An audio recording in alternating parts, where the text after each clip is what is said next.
வணக்கம் viewers, welcome back. So நம்ம இன்னைக்கு பார்க்க போகிறது என்னன்னா ஏஐ ப்ளஸ் அப்படிங்கிற பிராண்டு ஞாபகம் இருக்கும்னு நினைக்கிறேன். எனக்கும் ஞாபகம் இருக்குது. சேத்தங்கள் தான் என்ன பண்ணுறதுன்னு தெரியல. சரி, ஆனால் அவங்ககிட்ட டிடபிள்யூஎஸ் ரொம்பவே அஃபோர்டபுள் ரேஞ்சில் இருக்குது. அது எந்த அளவுக்கு நல்லா இருக்குன்னு பார்க்கலான்னு சொல்லி தான் நம்ம வாங்கியிருப்போம். நோவா பாட்ஸ் கோ.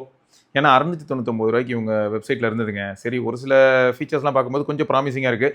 இந்த நோவா பாட்ஸ் கோ எப்படிப்பட்ட ஒரு ப்ராடக்டாக இருக்குது அப்படின்னு பார்த்தீங்கன்னா, டோட்டல் பிளேபேக் டைம் 24 ஹவர்ஸாங்க. IPX water resistant, powerful 10 mm sound driver இருக்குது. அல்ட்ரா லோ லேட்டன்சி 60 மில்லி செகண்ட்ஸ்னு போட்டிருக்காங்க. பட் இது எல்லாமே ரியல் வேர்ல்டில் எப்படி இருக்குது அப்படிங்கிறத கண்டிப்பாக நம்ம பார்க்கலாம். மற்றபடி வந்து by giving equal opportunity in every one's ஹேண்ட்ஸா. எம்ஆர்பி வந்து 1299, பட் நம்ம வாங்கினது வந்து 699. உங்ககிட்ட சொன்னோம் இல்லையா, அதுதான் 2 இயர்பட்ஸு, ஒரு சார்ஜிங் கேஸு, ஒரு சார்ஜிங் கேபிள், ஒரு யூசர் கைடு, 4 இயர் டிப்ஸ் பிரித்து எப்படி இருக்குது overall build quality and audio குவாலிட்டின்னு பார்ப்போம். உள்ளே வந்து ஒரு யூசர் மேனுவல் இருக்குங்க. 10 மீட்டர் டிஸ்டன்ஸ், இது எல்லாம் தெரிஞ்ச விஷயந்தான். ஒர்க்கிங் டைம் 4 to 5 hours வரைக்கும். Charging time 2 hours. Charging port type C. Okay, 3 நிமிஷத்துக்கு மேலே நீங்கள் வந்து இப்போது பட்ஸ் வியர் பண்ணியிருக்கீங்க, பட் ஃபோனே சுவிச் ஆஃப் ஆகிடுச்சு, இல்லாட்டி ப்ளூடூத் ஆஃபில் இருக்குன்னா 3 நிமிஷம் வெயிட் பண்ணி பார்த்துட்டு அப்புறம் ஆஃப் ஆகிடுமா. சரி, என்ன இருக்குன்னு பார்க்கலாம். உங்களுக்கு large tips and small size tips அதோட பேர் இருக்குது. அப்புறம் A to C கேபிள் இருக்குது. பரவாயில்லைங்க, இந்த கேபிள் குவாலிட்டிலாம் பரவாயில்ல. நிறைய பேர் இப்போ கொடுக்குறதே இல்லைல்ல. முக்கிய பிரமுகர் பட்ஸு. ஓப்பனாக சொல்லணுன்னா கையில் எடுத்ததுமே இதே மாதிரி இதுக்கு முன்னாடி நம்ம ஏதோ யூஸ் பண்ணியிருக்கோம். நான் எங்கேயோ பார்த்துருக்கேன், அப்படி தான் இருக்குது. ஆனால் இது குவாலிட்டி நிஜமாக நல்லா பண்ணியிருக்காங்கங்க. ஹிஞ்சி சூப்பராக இருக்குது. இல்லை பரவாயில்ல, நான் எதிர்பார்த்ததை விட நல்லா பண்ணியிருக்கல அப்படின்ற மாதிரி இருக்குது. சரி, ஆக்சுவலாக வந்து என்னென்னா ஃபுல்லாக ஒரு மாதிரி ஒரு பேட்டன்டு இது மாதிரி இருக்குது. ஒரு லெதர் பேட்டன்டு மாதிரியான ஒரு பிளாஸ்டிக் கேசிங்க. டியூரபிளாக நல்லாயிருக்கு. Quality is really good. ஃப்ரண்ட்டில் வந்து பார்த்திங்கன்னா ஏஐ ப்ளஸ்ன்னு இருக்குது. அதுக்கு கீழே அநேகமாக லைட் இண்டிகேட்டர் இருக்கும்னு நினைக்கிறேன். ஓகே, பட்ஸ்லேயும் லைட் எரியுது. ஃபுல்லாக ப்ளேஸ் பண்ணுறேன். எஸ், லைட் இண்டிகேட்டர் தான். பட்ஸ்லேயும் லைட் எரியுது. அதுதான் பிளிங்க் ஆகிறானே பளிச்சுன்னு. ஓகே, உள்ளே வைக்கிறேன். ஸோ இந்த இடத்துல கேஸ்லேயும் லைட் எரியுது. Okay, fine. ஸோ இதில் மெட்டீரியல் சீரியஸாக சூப்பர் அண்ட் இந்த டிசைன் எனக்கு பிடிச்சிருக்கு. சொல்லப்போனால் 700 ரூபாய்க்கு இந்த பட்ஸோட பில்டு குவாலிட்டி மாஸ். பரவாயில்ல, மாதவ் சேத் மாஸ் பண்ணியிருக்கீங்க. சரி, கீழே வந்து டைப் சி போர்ட்ருக்கு. பேக் சைடில் ஹிஞ்செலாம் ஓகே. பார்த்தீங்களா, இந்த ஹிஞ்செலாம் அவ்வளோ வீக்காக இருக்கும் ஒரு சில ப்ராடக்ட்ஸில், இது அப்படிலாம் இல்லை. அப்புறம் பட்ஸும் சாலிடாக இருக்குது அந்த மேக்னெட். ஸோ இது டிசைனை பொறுத்த வரைக்கும் பார்த்தீங்கன்னா எங்கேயோ பார்த்துருக்கேன் அப்படின்னு தோணுச்சு. அது வேறு எங்கேயும் இல்லை. போல்ட் ஆடியோலையும் இதே மாதிரியான ஒரு டிசைன் இருந்ததுங்க. உள்ளேருந்து எடுக்கும்போது கொஞ்சம் கஷ்டமாக இருக்கும். ஆனால் நீங்கள் அதுக்கு பழகிட்டிங்கன்னா ஓகே. பட் ஹிஞ்சு அதெல்லாம் வந்து வேறு லெவல் தான். உள்ளேருந்து பட்ஸும் வெளில கொட்டாது. ஸோ அதெல்லாம் பக்காவாக பண்ணியிருக்காங்க. ஸோ இதில் பில்டு குவாலிட்டி ஆஸ்பெக்டில் வந்து நான் ஆல்ரெடி சொன்ன மாதிரி தாங்க. உங்களுக்கு வந்து கேஸில் பில்டு குவாலிட்டி தரமாக இருக்குது, எந்த விதமான பிரச்சனையும் இல்லை, பக்கா. நான் ஆல்ரெடி கொஞ்சம் இந்த இடைப்பட்ட காலத்தில் லைட்டாக டெஸ்ட் பண்ணி பார்த்தேன். Okay, good. ஸோ திரும்ப கேஸில் ப்ளேஸ் பண்ணுறதே உங்களுக்கு நீங்கள் பழக்கப்பட்டீங்கன்னா ஓகே. அப்படி இல்லாமல் நீங்கள் இதுக்கு முன்னாடி வேறு ஒரு பட்ஸ் யூஸ் பண்ணிங்க, அது வேறு டிசைன், இது வேறு டிசைன் அப்படின்னா உங்களுக்கு கொஞ்சம் கஷ்டமாக இருக்கும். ஸோ அது ஒரு பாயிண்ட் இருக்குது. மற்றபடி பட்ஸோட பில்டு குவாலிட்டியும் சூப்பராக இருக்குங்க. பட்ஸில் வந்து பார்த்திங்கன்னா இந்த லைட்டு பிளிங்க் ஆகிறது ரொம்பவே பிரைட்டாக இருக்குங்க. செம பிரைட்டாக இருக்குது இந்த லைட்டு பிளிங்க் ஆகிறது.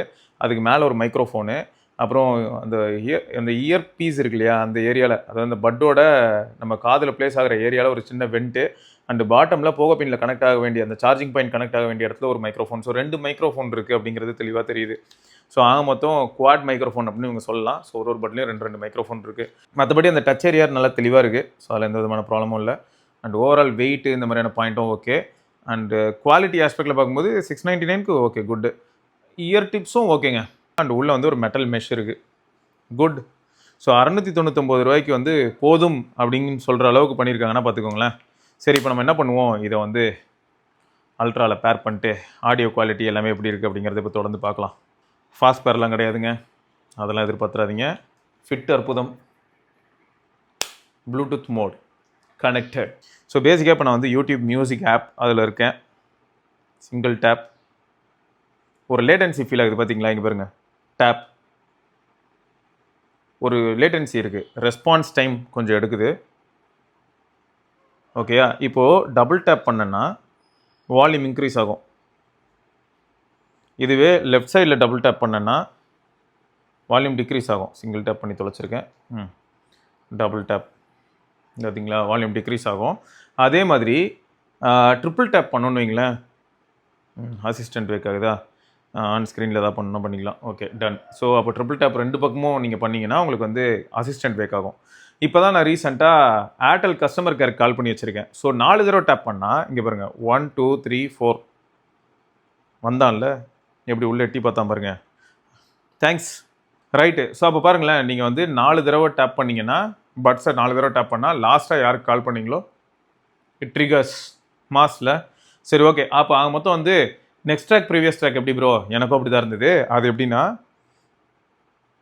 பிடிச்சி ஹோல்ட் பண்ணும்போது ஒரு பீப் சவுண்ட் வருங்க. அப்போ கை எடுத்துடணும். எடுத்துட்டா அடுத்த பாட்டுக்கு போய்டும். இப்போ பாருங்கள், பீப் சவுண்ட் வந்துச்சு, எடுத்துட்டேன், அடுத்த சாங் போயிடுது. பிடிச்சி அழுத்திக்கிட்டே இருந்தால் என்ன வந்துருமா? சுவிட்ச் ஆஃப். பட் இண்டிவிஜுவலாக சுவிச் ஆஃப் ஆகிடும். அதாவது எப்படின்னா, இப்போ நான் சுவிச் ஆஃப் பண்ணணும்னு நினச்சி பிடிச்சி அழுத்தினேன்னா 2 பட்டுமே சுவிச் ஆஃப் ஆகிடும். திரும்ப நான் ஏதாவது ஒரு பட்டை மட்டும் பிடிச்சி அழுத்திக்கிட்டே இருந்தேன்னா அது மட்டும் ஆன் ஆகும். ஞாபகம் வச்சுக்கோங்க.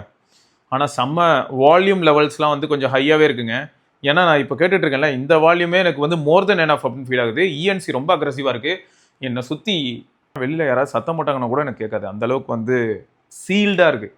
ஸோ டிசைனு, அந்த சீல், அதெல்லாம் செமையாக இருக்குது. ஏங்க ஓவர் டூ மச் வால்யூம்ங்க, ரொம்ப டூ மச். எனக்கு தெரிஞ்சு இதுதாங்க ஆப்ட்டு. இது போதும். இருக்கலே மேக்ஸிமம் வால்யூம் வைக்கும்போது இயர் ட்ரம் லைட்டாக ஸ்ட்ரெஸ் ஆகுதுங்க. ஆனால் ஹைலைட் என்னென்னா, இதில் இருக்கிற ஃப்ரீக்வன்சிஸ் எதுவுமே ரொம்ப ஷார்ப்பாக இல்லை. ஸோ மோர் ஓவர் இதில் இருக்கிற ப்ரொஃபைல் எப்படி இருக்குது அப்படின்னு பார்த்தீங்கன்னா, பேஸ் பூஸ்டட் ப்ரொஃபைலோட தான் இருக்குது. ஆனால் அந்த பேஸ் வந்து இம்மர்சிவாகவும் டீப்பாகவும் இருக்கான்னு கேட்டிங்கன்னா, ஷார்ப்பாகவும் டீப்பாகவும் இல்லை. ஸோ ரொம்ப சாஃப்டாக இருக்குது. ஆனால் ஹைலைட் என்னென்னா, லோ ஃப்ரீக்வன்சியும் ஓரளவுக்கு மிட்ஸு, ஓரளவுக்கு வோக்கல்ஸ் இதெல்லாம் நல்லா சமாளிச்சிருது. சரியா? லோ ஃப்ரீக்வன்சியும் ஓரளவுக்கு நீங்கள் ஃபீல் பண்ணிவிடுவீங்க. எப்படி நான் சொல்கிறேன்னா, இப்போது பவர் ஹவுஸ் நம்ம பொதுவாக, ஏன்னா அந்த சாங்கில் வந்து ஸ்டார்டிங்கில் நல்ல பேஸ் இருக்கும் இல்லையா, சாஃப்டாக இருக்கும், ரொம்ப ஒய்டாக இமர்சிவாக ஒரு மாதிரி சாஃப்டாக இருக்கும். ஆனால் பேஸ் இருக்குது. சரியா? பேஸ் இருக்குது, இல்லைன்னு நான் சொல்ல வரல. ஆனால் பேஸ் இருக்குது. ஆனால் நல்லா ஞாபகம் வச்சுக்கோங்க, பேஸ் இருக்கும், ஓரளவுக்கு மிட்ஸ் இருக்கும், வோக்கல்ஸும் இருக்கும். ஆனால் அந்த ஹை ஃப்ரீக்வன்சி சவுண்ட்ஸ் இருக்குது பார்த்தீங்களா, அந்த சில் எஃபெக்ட்ஸு, மெட்டல் பிளேட்ஸு, ஸோ அந்த சவுண்ட்ஸ் எல்லாமே ரொம்ப சட்டிலாக, பேசிக்காக ரொம்ப நார்மலாக இருக்குது. ஸோ அப்போ இது வந்து பெரும்பாலும் எப்படி இருக்குது அப்படின்னு சொல்லணும்னா, இது கேமிங் ஹெட்ஃபோன்ஸ்னு நான் சொல்ல மாட்டேன். ஏன்னா கேமிங் ஹெட்ஃபோன்ஸில் ஃபுட் ஸ்டெப்ஸ் இந்த மாதிரியான விஷயங்கள் ரொம்பவே தெளிவாக கேட்கணும்னா அந்த ஹைஸ் கொஞ்சம் முக்கியம். ஸோ அதுக்கேற்ற மாதிரி சப்போஸ் நான் டியூன் பண்ணால் மாறுதா அப்படின்னு கேட்டிங்கன்னா பார்ப்போம். ஏன்னா அதே பண்ண முடியுதான்னு பார்ப்போம். ஆனால் 699க்கு சீரியஸாக மாஸ் பண்ணியிருக்காங்கங்க. இப்போ பாருங்களேன், இப்படி ஒரு ஈக்குவலைசர் செட் பண்ணியிருக்கேன். நீங்கள் ஸ்க்ரீன் ரெக்கார்டிங் எப்படி பார்ப்பீங்க. இப்படி செட் பண்ணதுக்கப்புறம் ஓரளவுக்கு வந்து என்னால் ஹை ஃப்ரீக்வன்சியை பூஸ்ட் பண்ண முடிஞ்சிருக்கு. இப்படி வச்சு கொஞ்சம் நீங்கள் அட்ஜஸ்ட் பண்ணி யூஸ் பண்ணிக்கலாம்னு வச்சுக்கோங்களேன்.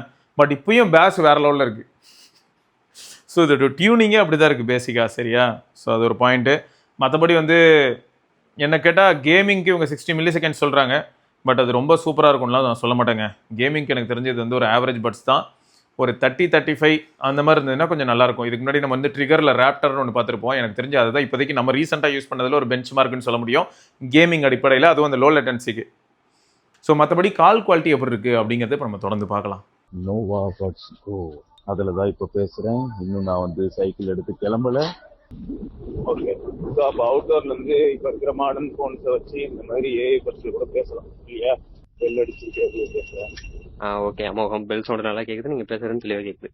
ஸோ ஓவராலாக கால் அப்படின்னு எடுத்துக்கிட்டா இண்டோர் கால்ஸுக்கு பெரிய அளவில் பிரச்சனை இல்லை. அவுட்டோர் கால்ஸுக்கு கொஞ்சம் யோசிக்க வேண்டிய ஒரு விஷயம் தான். பட் மற்றபடி யூஸ் பண்ணலாம். அண்ட் இன்னைக்கு டேட்டுக்கு வந்து பார்த்தீங்கன்னா பெரும்பாலும் சைனீஸ் ஃபோன்ஸாக இருக்கட்டும், இல்லாட்டி ஐஃபோன், இல்லாட்டி எல்லா ஃபோன்ஸுமே கிளியர் காலிங் அப்படிங்கிற ஒரு ஃபீச்சரை வந்து இன்டகிரேட் பண்ணி வச்சிருக்காங்கிறனால பட்ஜெட் ஹெட்ஃபோன்ஸே ஓரளவுக்கு அவுட்புட் நல்லா இருக்குது. அதுவும் கால்ஸுக்கு நல்லா இருக்குது அப்படின்னு சொல்லலாம், அவுட்டோர்லையும் கூட. ஸோ நீங்கள் நடக்கும் போதோ இல்லாட்டி இந்த மாதிரி கேஷுவலாக நீங்கள் அவுட்டோரில் பேச போகிறீங்க அப்படின்னா அதுக்கெல்லாம் இதை கண்டிப்பாக நீங்கள் யூஸ் பண்ணலாம்.